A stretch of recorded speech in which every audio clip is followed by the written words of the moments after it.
Nous venons d'entendre le chant traditionnel du chapitre 55 de Tehillim, Pod Besholem Nafshi, qui veut dire mon âme a été délivrée en paix.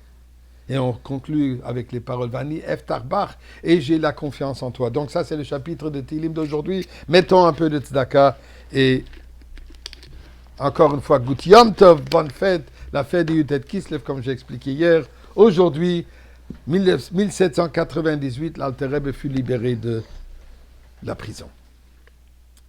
Hier, j'ai mentionné le sujet que ce que le chassidisme, ce que le Balatania a amené dans le monde, un enseignement, une expérience, que le judaïsme n'est pas une liste de responsabilités que nous devons accomplir et des interdictions, mais le judaïsme est une relation intime avec Akadosh Baruch Hu.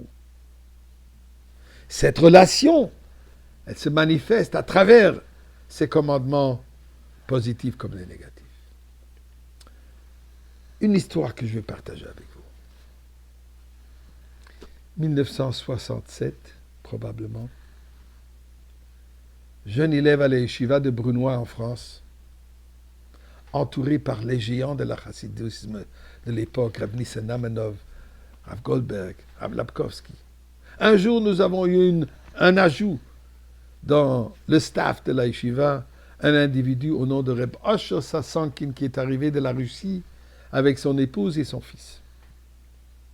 Reb Osher Sassankin est un homme pas de grande connaissance, mais d'une pureté d'âme absolue. Reb Osher a mérité graciosité du mouvement du gouvernement communiste, de la dictature communiste staliniste, de se retrouver pendant 6 ans en Sibérie. Durant toute cette époque en Sibérie, personne n'a osé toucher sa barbe. Sa barbe était 2 fois la taille de la mienne que j'ai maintenant.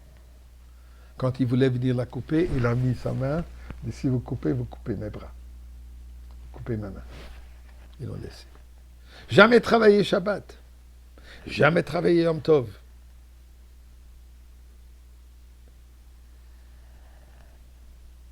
Et rare qu'il racontait un événement qu'il a vécu en Sibérie.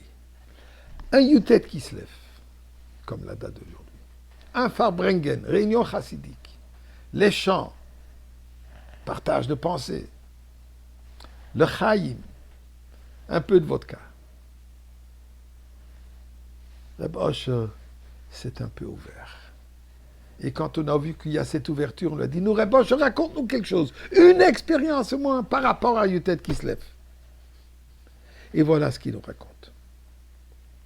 Quand j'étais arrêté, premièrement, je me suis trouvé dans la prison et j'ai partagé la cellule avec un grand rave, un illustre rabbin qui était à cette époque en Russie, mais du mouvement non chassidique.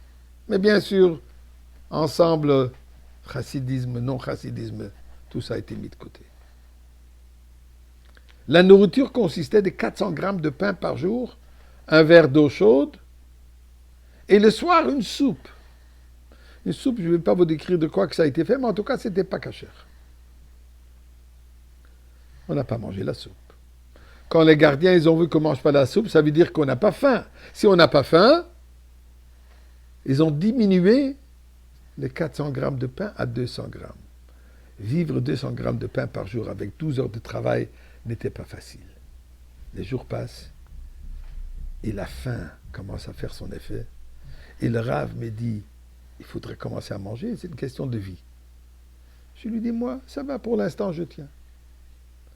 Quelques jours sont passés et le Rav n'en pouvait plus. Il me regarde et me dit, écoute, c'est moi l'autorité halachique, c'est moi l'autorité rabbinique. Je t'impose que tu es obligé de manger le pain puisque c'est ta vie qui est en danger. Là, Reb Osher éclate en pleurs. J'ai essayé de lui faire comprendre. C'est pas que je ne veux pas manger. En yiddish, il dit, ich kann nicht essen. Je ne suis pas capable de manger. J'ai droit de manger. Absolument. Mais je ne peux pas. Je suis en relation intime avec Akadosh Baruch Hu. Comment je vais faire entrer dans ce corps quelque chose qui n'est pas caché? Ça, c'est Yutet Kislev. Ça, c'est la Chassidoute. Ça, c'est le chemin vers la Goula. Et que Dieu fasse qu'on la mérite aujourd'hui. Le dévoilement du Rebbe Melech HaMashiach. Et on va fêter ce Shabbat au Beth Amikdash.